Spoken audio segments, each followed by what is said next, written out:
Moi, j'ai souvent vu des bien-aimés, hein. C'est-à-dire qu'il n'y a rien de grave qui se passe dans son foyer, hein. Mais elle décide de partir comme ça parce qu'elle se dit que, bon, de toutes les façons, je vais me débarrasser de ce problème, cette chose qui nous divise.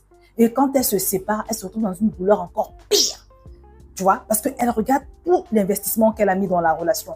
Elle regarde toutes les années qu'elle a gaspillées. Ça tourne et ça retourne à l'intérieur d'elle. Et c'est comme ça que vous allez voir beaucoup de personnes tomber en dépression, sombrer dans une sorte de rancœur à cause de cette séparation et finalement dans un état pire encore que ce qu'elle avait quand elle était dans son foyer. Alors, je ne suis pas en train d'encourager les gens à rester dans des relations toxiques. Mais je vous dis, les amis, faites attention quand vous voulez vous séparer.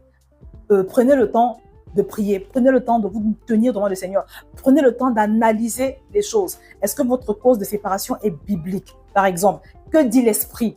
Qu'est-ce que le Saint-Esprit t'a dit quand tu as prié? Parce que des fois, quand tu vas prier, le Seigneur va te montrer que non. C'est ce qui est arrivé à une bien-aimée. Elle était à un doigt de divorcer. Elle a pris un temps de retraite de jeûne. Le Seigneur lui a montré que c'était démoniaque ce qui se passait dans son foyer. Parce que c'est une famille où il y a des réclamations anti-mariage et tout. Donc, quand elle a compris que c'était le diable, elle a changé d'avis. Elle a commencé à combattre. Elle a compris que son mari n'était pas son ennemi, mais que son ennemi, c'était Satan lui-même. Vous voyez? Elle a réorienté comment je peux dire, son combat.